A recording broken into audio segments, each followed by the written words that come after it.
Good morning student. আজকে আমি তোমাদের ক্লাস 12-এর সিলেবাস নিয়ে আলোচনা করব। তোমাদের টোটাল 100তে পরীক্ষা হবে, তার মধ্যে থিওরি থাকবে 80 আর প্রজেক্টে থাকবে 20। প্রজেক্টের নাম্বারটা টোটালি স্কুল দেবে আর থিওরি 80তে তোমাদের বোর্ডের কোশ্চেন হবে। তোমাদের সূচিপত্রে রয়েছে প্রথম অধ্যায়ে শিখন।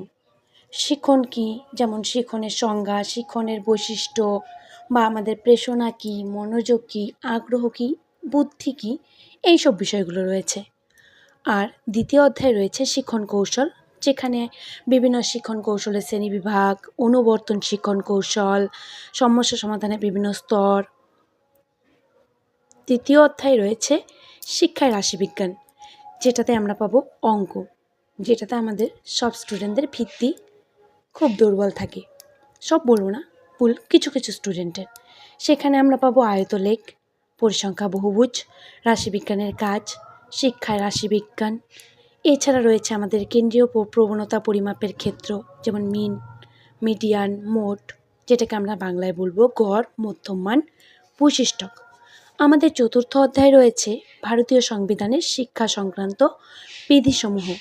এখানে ভারতীয় সংবিধানের প্রস্তাবনাগুলো, ভারতীয় সংবিধানের শিক্ষা সংক্রান্ত বিভিন্ন ধারা, শিক্ষাক্ষেত্রে কেন্দ্রীয় রাজ্য সরকারের ভূমিকা, এই বিষয়গুলো পাবো আমরা।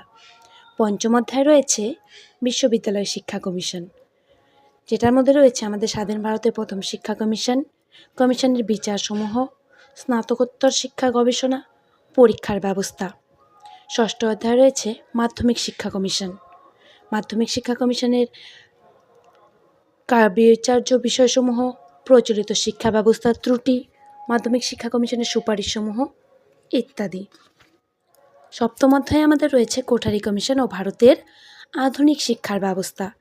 এখানে বিভিন্ন শিক্ষা কমিশনের সমালোচনা, সাধারণ শিক্ষার অর্থ কী রয়েছে, বৃত্তিমুখী শিক্ষা, কারিগরি শিক্ষা, যাবতীয় বিষয়গুলো আমরা পেয়ে যাব। অষ্টম অধ্যায়ে রয়েছে জাতীয় শিক্ষানীতি, যার মধ্যে রয়েছে 1986-এর জাতীয় শিক্ষানীতি, 1990-এর রামমূর্তি কমিটি, 1992-এর জনার্দন রেড্ডি কমিটি। জাতীয় শিক্ষানীতি 1986 থেকে 1992-এর মতো তুলনামূলক আলোচনাগুলো রয়েছে।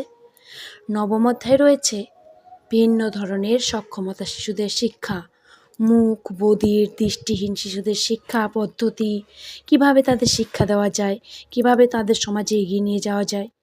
দশম অধ্যায়ে রয়েছে প্রাথমিক শিক্ষার সর্বজনীকরণ, যেখানে আমরা প্রাথমিক শিক্ষার সর্বজনীকরণের সমস্যা, প্রাথমিক শিক্ষার সর্বজনীকরণের উদ্দেশ্য, গৃহীত পদক্ষেপ, এছাড়া বয়স্ক শিক্ষা, সাক্ষরতা প্রসার কর্মসূচি, এইসব বিষয়গুলো জানব।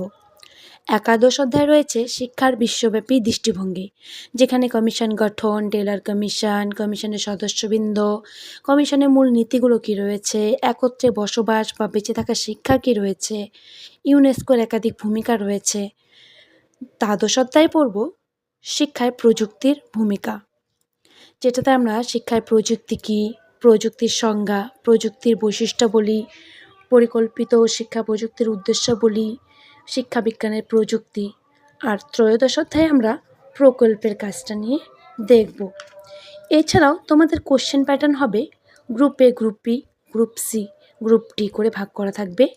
গ্রুপ এতে এমসিকিউ থাকবে 9টা, এসে থাকবে 5টা, ডেসক্রিপটিভ টাইপ থাকবে 2টো, টোটাল 30 মানে 30 নম্বরে। গ্রুপ বিতে হিস্টোরিক্যাল ডেভেলপমেন্ট যেটা রয়েছে, সেখানে এমসিকিউ 9টা থাকবে, এসে 5টা থাকবে, 2টো বড় কোশ্চেন থাকবে 16 নম্বর, 8 আর 2 16, total 30। Group C current issue of Indian এডুকেশনে রয়েছে এমসিকিউ 3টে, এসে 3টে, ডেসক্রিপটিভ টাইপ কোশ্চেন 4টা, টোটাল 10 নম্বর।